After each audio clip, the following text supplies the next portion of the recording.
Hi, Jay. Welcome. Hey there, how's it going? Going well. How are you doing today? Good, Thank you good. for joining today. Yeah, for sure. Are you expecting a lot of people or? Yeah, people kind of wander in and out as we do this. Do you have any questions specifically that you want me to answer for you? No, let me. I guess we'll just wait until we get into it, right? Sure, Because I'm sure. not really sure where you're going, but I'll Of let course. you guide the whole thing. And yeah. Sure, sure. If you do end up having any questions, I just told Layla this. You can either put it in the comments or you can speak up. Either one is fine. It's an interactive session, so we talk amongst ourselves, and I just talk about the information that I'm presenting, and I just wait just a couple minutes when we get started, just for people to wander in, Hmm. because sometimes people have to get connected and all that stuff. So Hmm. and people kind of come and go. Okay, sounds good. Perfect. Hi, Jay. Just to say hi. Hello. Hello. Hello. Yeah. So where are you guys located at? In what state? You in Florida? Oh, yeah, I'm in Florida, You're in Jacksonville, Florida? Florida. Cool. I was just up in Tampa and now I'm back here in Fort Myers. Ah, It's a good okay. day. Yeah. All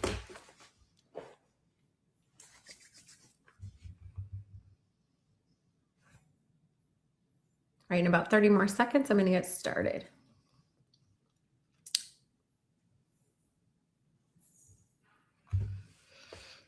Good evening, everybody. I'm Jennifer with Silly Girl Coaching in affiliation with Temple of Heart Awakening Love. And tonight we're going to talk about living with and letting go of past trauma. This is an interactive session, so we welcome anybody to make comments. You might be live on Facebook, LinkedIn, or YouTube. You're welcome to make comments in the comments, or you're welcome to speak up if you feel like you want to ask any questions, need any help, or want further clarification. So welcome everybody tonight. I do see several of you guys here on Facebook, and I do see a couple of people on LinkedIn, and there's probably going to be more people sort of wandering in as we proceed. So let's go ahead and get this started. This is being recorded and streamed live at this time. At the end, we will turn that off so that we can have an open forum that is not recorded or live streamed for anybody to ask questions that they want to more privately discuss. This is for educational purposes only, and it's done within the legal and spiritual framework of Temple of Heart Awakening Love. If you have more questions about what a 508c1a religious organization is and how this works, you can feel free to reach out to me, and I'm happy to explain that to you. Silly Girl as a company provides trauma-informed coaching and integration services. And we do all of this, like I said, within the legal and spiritual framework of Temple of Heart Awakening Love. So anybody that's attending right now, have you ever felt completely fine on the outside, but something inside you just wouldn't let go? If you look around at a couple of you guys, like it's like some kind of inner feeling that you might have where you're like, going through the motions, and they say fake it till you make it kind of thing. You're feeling really good, but something inside of you is just really kind of stuck. Oh, yeah, I see a couple of you guys saying, yeah, yep, shaking your heads. And so when you're feeling this way, the truth about this being stuck feeling is there's a myth that says you're not trying hard enough. And that's a myth, like I said. The truth is, it's your nervous system. It protects you. We have these little things called parts inside of us that step up and stand guard. And so what they do is they go out into the world and they look for patterns, right? And when they identify patterns, they stand up guard and they go, hey, this doesn't look safe. It looks like something that maybe happened before. We need to be on high alert. And this leads to panic. It leads to anxiety problems. It leads to depression. It leads to a whole group of things that happen to people as a reaction. It's just our nervous system trying to keep us safe. Anybody have that happen? I know I've gone through several of these at different times in my life. Yeah, a couple of you guys can relate, of course. So right now, where in your body do you hold your stress?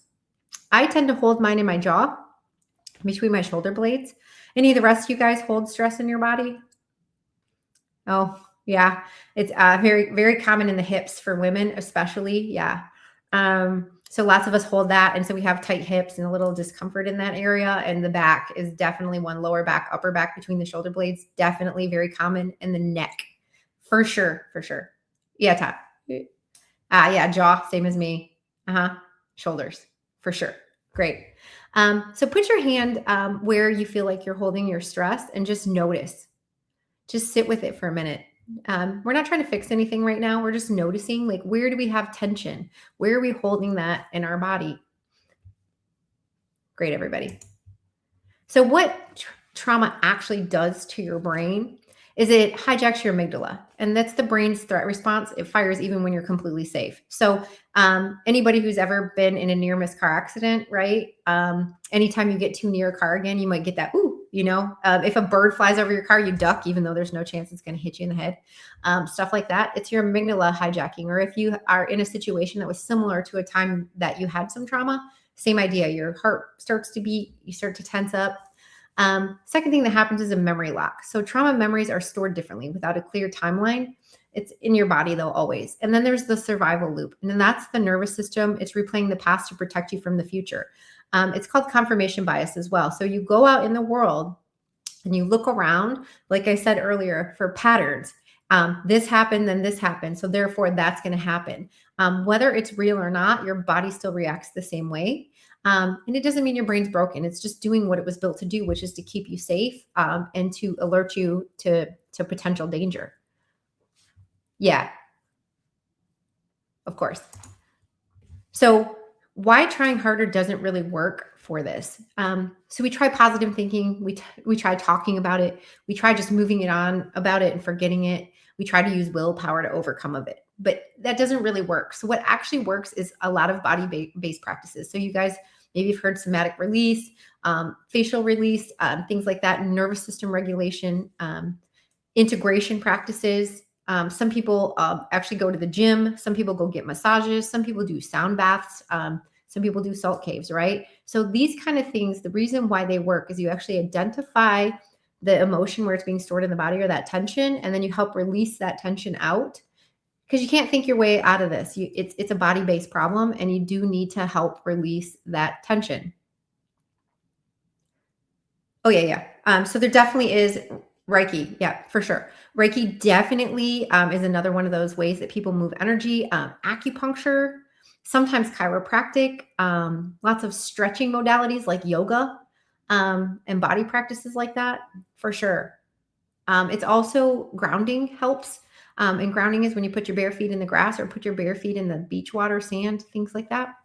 Definitely. What's one thing you've tried to heal that just it didn't stick? So you maybe have done some talk therapy. Maybe you've done some somatic work. Maybe you've done that kind of stuff, and you're trying to work through that process. And then you think you got it, and then it comes back. How many people has that happened to? Yeah, most of you guys. Yeah, that happens. So the sacred path forward is to prepare. So a lot of intention setting, coaching, ensuring readiness before your journey begins. And there's a experience you can go through. We here at Silly Girl work with Temple of Heart Awakening Love, and we do microdose or macro dosing with psilocybin to help with traumatic experience and help release it from the body. We also work with practitioners who do somatic work. We work with acupuncturists. We work with sound healers. There's a myriad of people here at the temple that we work with. So within the protected temple container, we actually offer these services. And then we integrate. And that's where the real work is. It's not just in doing the microdose or the macrodose or the somatic work, but it's also in the integration plan afterwards, which means you talk about what is being brought forth to you. You do the real work here. You weave insights into your daily life to create this lasting change. The integration is not a bonus. It's the whole point. And that's really where the change is effective, and it's where the change happens. And so if you're doing the preparation and you're doing the experience, but you aren't doing the integration, you're really missing out on the place where it honestly sticks. And that's what Silly Girl as a coaching company specializes in. The Silly Girl plus the Temple difference is that we do trauma-informed coaching. We do personalized protocols for you. We have space held for you before, after, and during. And we work with both men and women. With the Temple of Heart Awakening Love, it is a legal sacred container. And like I mentioned before, it's a 508c1a religious organization. And it is a private member association. And so you have that faith-based protection. I don't know if you guys know a lot about this, but that's how we practice. So imagine waking up and not bracing for the day and being worried that you're going to panic, or being worried that your back's going to be tight, or being worried that you're going to feel depressed. Imagine reacting from love and not fear, and imagine finally feeling at home in your own body. And this is what integration really makes possible, is for you to really become familiar and sit in your body and let that emotion move and that energy move through you. So we have kind of a couple paths here, and everybody has these paths. Is keep doing what you've been doing, or you can try something that actually works and will help you. And you can have a free consultation with us if that's something you're interested in, and we can walk you through A, how to identify where that trauma lives in your body, and B, several practices that could help you move that trauma energy out of your body in a very holistic manner, so that you have the before container, the during, and then the after integration piece, so that it actually works and it actually sticks. How many of you guys have done some stuff so far? Oh yeah, talk therapy for sure, for sure. Yeah, lots of people take antidepressants and anti-anxieties for sure also. Yeah. Yep, definitely yoga. I know a lot of people that have done this with yoga as well. And so the next step from here is a conversation. If you want to have one, you can just let us know. You don't have to erase the past or reclaim your future. You just need a different relationship with it. And we're here offering that relationship and to talk to you specifically about what you have going on in a one-on-one setting, or you can do it in a group if you're feeling comfortable right now. But talk to you about, like, where does that trauma live? We don't have to talk about your trauma, but where does it live in your body? And what modalities do we think would be most effective to help you with that, so that you can just let that pass through? Does anybody have any questions here real quick?